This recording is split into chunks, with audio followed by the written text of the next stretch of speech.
Miguel always believed that he knew exactly what his purpose in life was. From a young age, he carried in his heart the certainty that he would be a good provider, a present father, an attentive husband. He grew up watching his own father leave before dawn to work on the family farm, returning only when the sun had set, with calloused hands and a face marked by time. "A real man takes care of his own," his father used to say while they shared Sunday breakfast, the only day old Edward allowed himself to rest.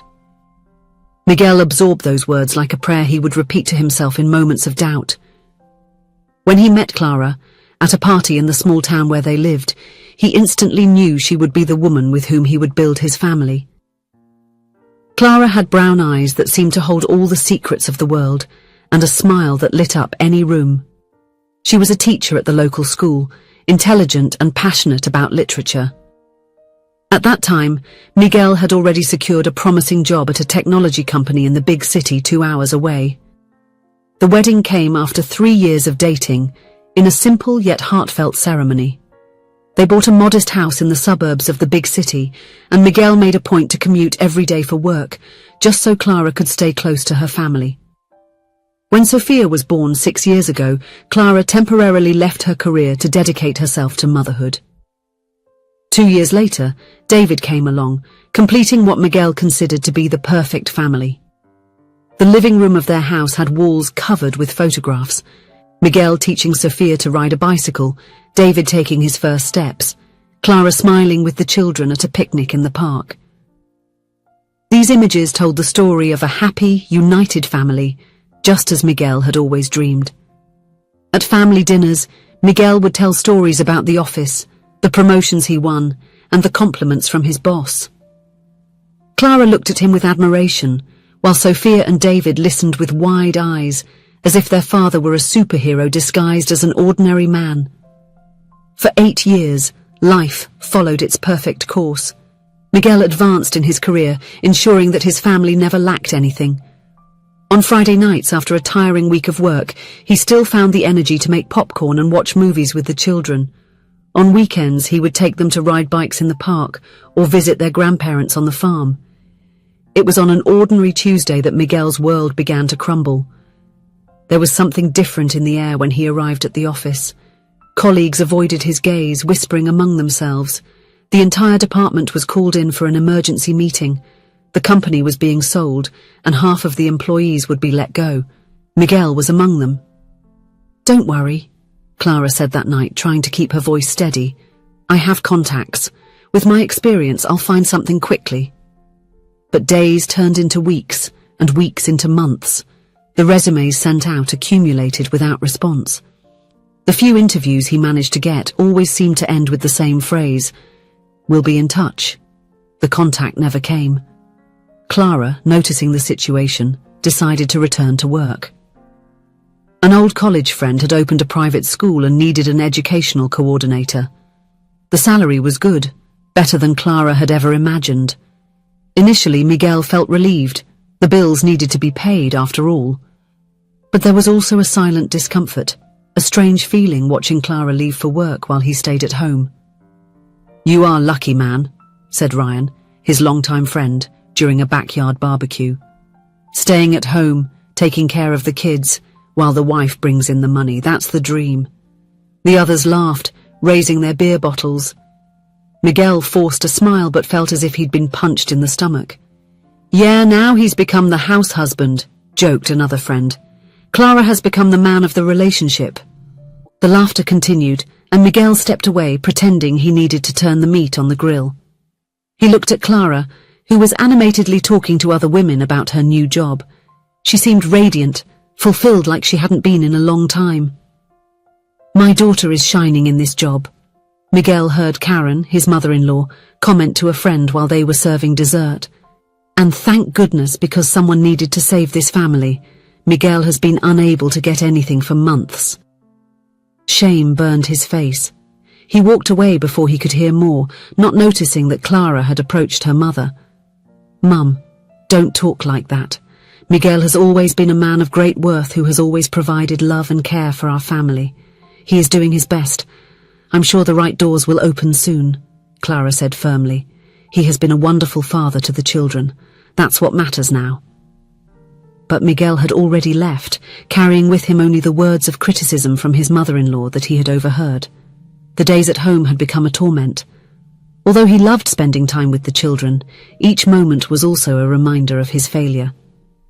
When Clara came home from work, full of stories about her productive day, he felt smaller and smaller. One night, after putting the kids to bed, Miguel checked his phone. There was an unread message. It was from his father inviting him to visit the farm.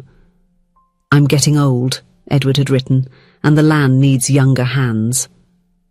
There was a way out. On the farm he could work with his hands, feel useful again. Perhaps his family would be better off without him, without having to bear the burden of a defeated man. A man who did not honor the duty to provide. At dinner that night, the silence weighed heavily between him and Clara. The children chattered about their day at school, but Miguel could barely pay attention. He watched his wife's face, trying to memorize every detail, as if he were already saying goodbye. After the children went to the room, he finally spoke. "Clara, I've been thinking, maybe it would be better for everyone if I went back to my father's farm for a while." His voice came out weaker than he intended. "He needs help. And here I'm not managing to do my part." Clara looked at him with astonishment, then with a deep sadness. "Miguel, you don't need to do this. We are a family, we've been through everything together." "You don't understand," he said, feeling his throat tighten. "I see how well things are working without me. You at work, the children at school. I feel like a burden." "This is not true." Clara tried to reach for his hand, but he pulled away. "The children need you. I need you." "Do you really?" he asked bitterly. "Or would it be easier without having to carry me too?" He left the kitchen before she could respond, heading upstairs to the bedroom. The decision was already made. He took the suitcase from the closet and started to pack some clothes. He wouldn't take much, just enough to start over. Perhaps when he had something to offer again, he could return. The next morning came too quickly. Miguel had spent the night on the living room sofa, unable to sleep next to Clara. He woke up before everyone else, prepared breakfast as he always did, and waited. When Clara and the children came downstairs, he tried to act normally, but the suitcase by the door revealed his intentions. "Are you going on a trip, Daddy?" asked Sophia, her big eyes fixed on the suitcase. "Yes, dear," he replied, avoiding looking at Clara. "I'm going to visit Grandpa Edward for a while." "Can we come along?" his son David asked excitedly. "Not this time, champ. But I promise that afterward, you can come to visit me." Breakfast proceeded in tense silence, broken only by the innocent questions of the children. When they finished, Clara took them upstairs to get ready for school, casting a look at Miguel that was a mix of disappointment and pleading. He took the opportunity to carry the suitcase to the car. He was ready. He would just wait for Clara to leave with the children for school, and then he would leave. He would leave behind a letter better explaining his reasons. The sound of footsteps on the stairs indicated they were coming down. Miguel took a deep breath, preparing for the goodbyes. Clara appeared first, holding the children's backpacks, her red eyes betraying that she had been crying. David followed soon after, still sleepy. "Where's Sophia?" Miguel asked, noticing his daughter's absence. "She said she forgot something in the room," Clara replied with a trembling voice. At that moment, Sophia came running down the stairs, holding something in her hands. She approached Miguel and handed him a drawing. It depicted 4 stick figures: a tall man, a woman with long hair, and 2 small children. "It's us, Daddy," Sophia explained. "We are a family." Miguel felt his heart tighten. He looked at his daughter, so small, so innocent, and then at the drawing in his hands. "It's beautiful, my princess," he managed to say. Clara approached the door. "Come on, children, or we will be late." David ran to give his father a hug before leaving. Sophia, however, stood still, staring at Miguel, as if she were analysing something only she could see. "Dad," she finally said, her voice small and choked with emotion, "if you go away, who will teach me to be strong?" The world stopped.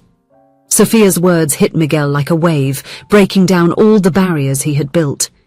His legs gave way, and he fell to his knees before his daughter, his eyes brimming with tears. "What did you say, my love?" he asked, his voice almost inaudible. "You always say we need to be strong when things get tough," Sophia continued, her eyes shining with withheld tears. "That we can't give up. How am I supposed to learn that if you leave?" Miguel looked at his daughter, truly looked, and saw something he hadn't noticed before. In her eyes he wasn't a failure. He wasn't someone who had lost his job and worth. He was simply the father, the hero she watched every day, learning from each gesture, each word. And in that moment, he understood.